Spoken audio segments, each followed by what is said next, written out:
Margaret Chin discovered it at 6:47 a.m. on a Tuesday morning in September 1994, when she stepped outside to retrieve the newspaper from her front porch in suburban Denver, Colorado, where her blank living room wall had stood for the 3 years since she'd bought the house. A door now waited.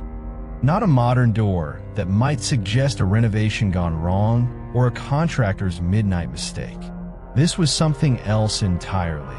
An ornate Victorian door with brass fixtures tarnished green with age, its dark wood bearing the deep patina that only decades of weathering could create. Margaret's scream brought her teenage daughter Emma running from the kitchen, still in her pajamas, cereal spoon clattering to the floor. They stood together on their front lawn, staring at the impossible sight. The door had not been there when they'd locked up the house the previous evening.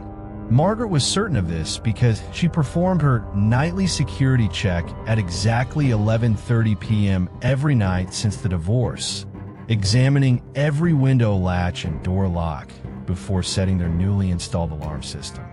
The motion sensors had remained silent throughout the night.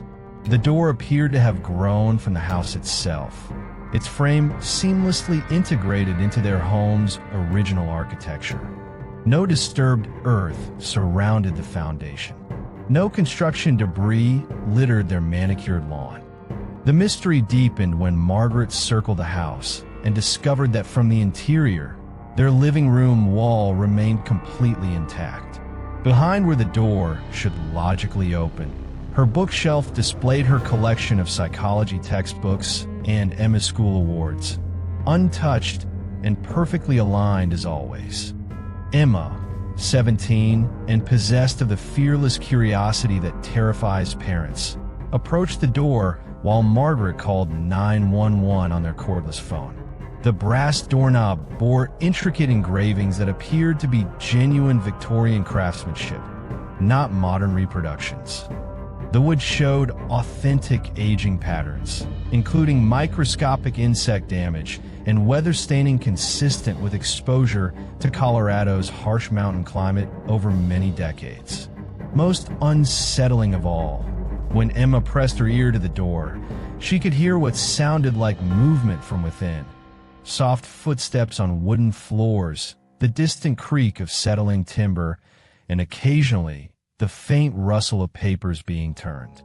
Margaret, a clinical psychologist who specialized in treating trauma victims, found her professional skepticism warring with the evidence before her eyes. She had spent years helping clients distinguish between reality and psychological manifestation, teaching them to ground themselves in observable facts. Yet here stood a door that violated every principle of physical reality she understood, seamlessly integrated into her house as if it had always been there. The police arrived and left after taking statements and photographs, clearly baffled but ultimately dismissive. The fire department's structural inspector examined the door and declared it architecturally impossible but structurally sound. By afternoon, Margaret and Emma found themselves alone again with their inexplicable visitor, the weight of its presence settling over their quiet suburban life like a storm cloud. That first night, they heard the sounds Emma had detected that morning, but amplified and unmistakably purposeful. Between 2 o'clock and 4 a.m., the door emitted sounds consistent with human habitation. Chairs being moved across wooden floors, water running through pipes, and most disturbing of all, what sounded like children's voices singing lullabies. Margaret set up her old cassette recorder near the door, determined to document whatever was happening with a methodical approach that had served her throughout her academic career. Emma proved to be an invaluable research partner, her 17-year-old mind unencumbered by the rigid skepticism that Margaret struggled to overcome. While Margaret focused on documenting and analyzing the phenomena, Emma dove into historical research at the Denver Public Library, spending hours in the basement archives examining handwritten records, faded newspaper clippings, and surveyors' maps drawn on parchment. What Emma discovered sent chills through both mother and daughter. Their property had been farmland in the 1890s, owned by Heinrich and Margaret Zimmerman, German immigrants who'd built a modest homestead on the exact spot where Margaret's house now stood. County records showed that the Zimmerman family had disappeared sometime during the winter of 1897, leaving behind only their abandoned home and personal belongings. The Denver Post archives stored on microfilm that Emma learned to operate with the help of a patient librarian revealed brief mentions of the mystery. Search parties had combed the surrounding area for weeks, finding no trace of the family despite interviewing neighbors and examining every abandoned mine shaft and canyon within a 20-mile radius. The sheriff's report noted that the family's dinner table had been set for the evening meal, with food still warm on their plates when neighbors discovered the empty house. Margaret's psychological training helped her piece together the emotional weight of what they had uncovered. The Zimmermans had not simply disappeared. They had been erased from the historical record, their tragedy reduced to a few paragraphs in forgotten newspapers. Their voices, if that's what they were hearing through the door, represented not just paranormal phenomena, but the echo of a family whose story had never been properly told. As October arrived and Denver's autumn chill settled over their neighborhood, the door's activity intensified. Emma documented temperature drops of up to 20 degrees around the door during the peak activity hours.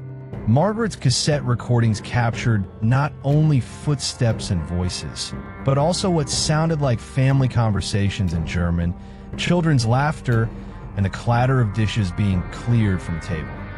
Most remarkably, the voices seemed to respond to their presence, occasionally switching to English with phrases that made Margaret's blood run cold. "Who's there?" and "Can you help us?" Emma, displaying a courage that both terrified and amazed her mother, began attempting to communicate through the door using a series of gentle knocks. The responses came in corresponding patterns that suggested intelligence and desperate need. When Emma knocked 3 times, 3 knocks would return. When she varied the rhythm, the response would mirror her pattern exactly. But gradually, the responses began to diverge, becoming more complex, more insistent. Margaret watched her daughter develop an almost obsessive fascination with the door and its mysterious occupants. Emma would spend hours sitting cross-legged on the living room floor, pressing her ear to the wall behind which the door existed in impossible space. Listening to the sounds of a family frozen in time, she began learning basic German phrases from library books, attempting to communicate with what she became convinced were the spirits of the Zimmerman family. The breakthrough came on Halloween night, 1994, though neither Margaret nor Emma initially realized the significance of the date. At exactly 3:17 a.m., Margaret's homemade electromagnetic field detector, cobbled together from Radio Shack components and psychology lab equipment, began registering massive energy fluctuations. The needle on her analog meter swung wildly as the temperature around the door dropped 15 degrees in less than 2 minutes. Emma was sitting vigil in the living room, having convinced her mother to let her spend the night monitoring the door's activity. What she witnessed changed both their lives forever. The door slowly began to open, its ancient hinges creaking with the sound of wood that had not moved in decades. Beyond the threshold lay a hallway that extended far beyond the physical constraints of their house, illuminated by the soft glow of gas fixtures mounted on wallpapered walls. The air that drifted through the opening carried scents of wood smoke, baking bread, and something else, the musty sweetness of flowers left too long in a vase. Emma could see shadowy figures moving at the far end of the hallway, their forms indistinct but unmistakably human. For perhaps 30 seconds, she glimpsed what appeared to be a family gathered around a dinner table, their faces turned toward her with expressions of desperate longing. Then Margaret, awakened by the sound of the opening door, appeared at the top of the stairs and screamed her daughter's name. The door slammed shut with such force that it rattled every window in their house, leaving them both trembling in the sudden silence that followed. The experience fundamentally changed their relationship with a mysterious portal. Margaret, the trained psychologist, found herself questioning everything she believed about the nature of reality and consciousness. Emma, the pragmatic teenager, became convinced that the Zimmerman family was trapped in some form of temporal loop, reliving their final evening over and over while desperately seeking a way back to the world they had lost. Throughout November and December, they developed what could only be described as a friendship with the voices beyond the door. Emma's German improved dramatically as she conducted increasingly complex conversations with what appeared to be the Zimmerman children. Margaret documented personality traits and speech patterns that suggested individual consciousness rather than random paranormal phenomena. The family beyond the door seemed to understand that nearly a century had passed, but they remained unable or unwilling to accept that their world was gone. As winter deepened, Margaret made a decision that would haunt her for the rest of her life. Against every instinct of maternal protection, she allowed Emma to attempt physical contact with the door during one of its opening episodes. On December 21st, the winter solstice, the door opened once again, and Emma stepped forward to place her hand on the threshold between worlds. What happened next defied every assumption they had made about their supernatural visitors. Instead of crossing over into the Victorian hallway, Emma found herself pulled backward into their own living room by hands that felt entirely real and desperately strong. The Zimmerman family, it seemed, was not trying to escape their temporal prison. They were trying to prevent anyone else from joining them in their eternal repetition of that final evening. Margaret heard Emma's terrified gasp as invisible hands grasped her daughter's wrist, and she lunged forward to pull Emma away from the door. In that moment of desperate maternal instinct, Margaret briefly glimpsed the faces beyond the threshold, a middle-aged couple and two young children, their expressions filled with warning rather than malevolence. They were not malicious spirits seeking to trap the living, but protective souls trying to save others from sharing their fate. The door slammed shut for the final time, and in the weeks that followed, its activity gradually diminished. The nightly sounds grew quieter, the temperature fluctuations less dramatic, and the electromagnetic readings more subtle. By February 1995, the door would no longer open, though faint sounds could still be detected if Emma pressed her ear to the wood and listened carefully. Margaret and Emma made the difficult decision to keep their experience secret, understanding instinctively that no one would believe their account and that publicity would only bring unwanted attention to their quiet suburban life. They developed a private ritual of sitting together in the living room on the anniversary of significant events, listening for any sign that their supernatural friends might return.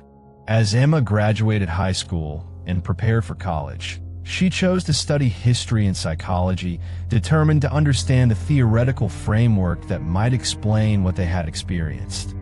Margaret continued her clinical practice, but found herself specializing in clients who reported paranormal experiences, approaching their accounts with a new openness that transformed her reputation in the field. The Victorian door remained physically present, seamlessly integrated into their house's architecture, but had become nothing more than an ornate decoration. Throughout the spring of 1995, Margaret documented her observations in detailed journals, recording the gradual cessation of all paranormal activity. Emma, despite her disappointment at losing contact with what she had come to think of as her Victorian friends, threw herself into researching the historical context of their experience. Emma's investigations at the Colorado Historical Society revealed disturbing patterns. The Zimmerman disappearance was not an isolated incident. Between 1890 and 1900, at least 17 German immigrant families had vanished from homesteads throughout Colorado, each leaving behind fully furnished homes with meals still on their tables. Local newspapers had covered these disappearances briefly before moving on to other stories. But Emma began to see connections that 19th century investigators had missed. Margaret found herself changed by their experience in ways she hadn't anticipated. Her clinical practice evolved as she began accepting clients who reported supernatural encounters, approaching their accounts with the empathy of someone who had lived through the impossible. Word spread quietly through Denver's alternative communities, and Margaret's office became a safe haven for people whose experiences have been dismissed by other professionals. Emma's senior year of high school was marked by her growing expertise in German language and her deepening research into immigrant communities. She spent countless hours translating German language newspapers from the 1890s, uncovering stories of families who had reported strange phenomena before their disappearances. Mysterious lights in their fields, doors opening by themselves, and voices speaking in the walls of their homes.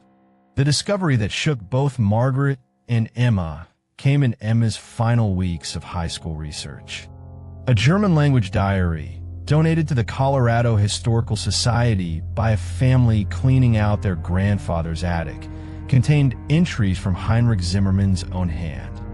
The final entry, dated December 15, 1897, described a door that had appeared in their living room, a door that led back to their village in Bavaria, complete with the familiar faces of relatives they had left behind years earlier.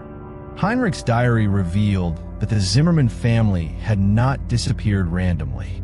They had been offered choice. The door provided passage back to their homeland, to the life they had known before immigration, but crossing that threshold meant leaving behind linear time entirely. They would exist in a suspended moment, forever caught between two worlds, able to observe but never again to participate in the flow of history. Margaret and Emma realized that their Victorian friends had made the conscious decision to cross over, choosing the comfort of familiar faces and homeland over the uncertainty of their American future. But they had also chosen to remain guardians of the threshold, warning others away from making the same sacrifice. The desperate hands that had pulled Emma back from the doorway had been acts of protection, not malevolence. As Emma prepared to leave for college at the University of Colorado to study history and psychology, mother and daughter established a pact. They would continue their research, documenting similar cases and building an archive of supernatural encounters that might help others understand their experiences. Margaret would maintain the vigil at home, while Emma pursued academic credentials that would lend authority to their eventual findings. Emma's first year at university was marked by her dual existence as a normal college student and a serious paranormal researcher. She connected with professors who were willing to discuss the theoretical framework for temporal displacement and parallel dimensions. Her advisor, Dr. Patricia Williams, became the first person outside their family to hear the complete account of the door, and her support gave Emma the confidence to pursue formal academic research into unexplained disappearances. Meanwhile, Margaret continued her clinical practice while maintaining detailed records of the door's complete dormancy. She also began corresponding with other families who reported similar phenomena, building a network of quiet communication among people who had witnessed the impossible. Her careful documentation and psychological training made her a trusted voice in a community that was used to being dismissed and ridiculed. The breakthrough in their research came during Emma's sophomore year, when she located a surviving member of the Zimmerman family. Maria Zimmerman Weber, Heinrich's great-niece, lived in a Denver nursing home and possessed a clear memory of the stories passed down through 3 generations. According to Maria, the door phenomenon was known among German immigrant families as Heimweh Portal, the homesickness gateway. Maria explained that the doors appeared during times of extreme cultural displacement and emotional trauma, offering passage back to idealized versions of the homeland that existed outside normal time. Families who crossed over became eternal guardians of the threshold, warning others about the true cost of choosing comfort over growth, safety over possibility. This revelation transformed Margaret and Emma's understanding of their experience. The Zimmerman family had not been victims of supernatural forces, but active participants in a phenomenon that connected displaced peoples across time and space. Their protection of Emma had been both warning and gift. The knowledge that some forms of escape come at too high a price. Emma's undergraduate thesis, written under Dr. Williams' supervision, documented 17 cases of similar disappearances among immigrant communities throughout the American West. Each case involved the appearance of doorways that led back to idealized homelands, and each family that crossed over left behind evidence of their conscious choice in letters, diary entries, or messages to neighbors. Margaret's clinical work evolved into specialized counseling for people experiencing supernatural encounters. She developed therapeutic techniques that acknowledge the reality of paranormal experiences while helping clients integrate those experiences into their daily lives. Her approach attracted attention from researchers at major universities, though she remained careful about revealing the source of her expertise. By Emma's graduation in 1999, they had created an informal network of researchers and experiencers that spanned the western United States. Margaret's house became a pilgrimage site for people dealing with similar phenomena, though the door itself remained permanently silent. Emma continued to graduate school, specializing in the psychological and cultural factors that contributed to supernatural experiences among displaced populations. The final chapter of their story began in 2001 when Emma, now working on her doctorate, received a call from family in Wyoming who reported a Victorian door that had appeared overnight in their farmhouse. Margaret and Emma traveled together to investigate, bringing decades of experience and a deep understanding of the phenomenon's true nature. What they found confirmed their theories. The Wyoming family, recent immigrants from Eastern Europe, were experiencing the same homesickness and cultural displacement that had affected the Zimmermans over a century earlier. But this time, Margaret and Emma were able to provide counseling and support that helped the family resist the door's invitation while processing their feelings of loss and displacement in healthy ways. The Wyoming door closed permanently after 6 months, once the family had found their emotional equilibrium in their new homeland. Margaret and Emma realized that their role had evolved from researchers to healers, helping others navigate the complex emotions that could trigger such supernatural manifestations. Today, 30 years after the door first appeared in Margaret's living room, both women continue their quiet work, helping families cope with supernatural encounters related to displacement and homesickness. Margaret, now in her 70s, has trained a new generation of therapists in her techniques, while Emma has become a respected academic authority on the psychological factors underlying paranormal experiences. The original Victorian door still stands in what was once Margaret's house, now owned by a family who treats it as an interesting architectural feature. But on certain September nights, when the air carries the first hint of autumn's chill, Margaret and Emma still meet at their old address, sitting quietly on the front lawn and remembering the voices that once called to them from beyond an impossible threshold. They have learned that some mysteries are not meant to be solved but understood, and that the greatest gift of their supernatural encounter was not the glimpse into another world, but the knowledge that love and protection can transcend the boundaries between the living and the lost, between those who stayed and those who chose to go home. This was another tale from the S.T.F. Horror Vault. If you felt the chill tonight, don't forget to like, share, and subscribe. New stories open soon. And remember, the vault is always waiting.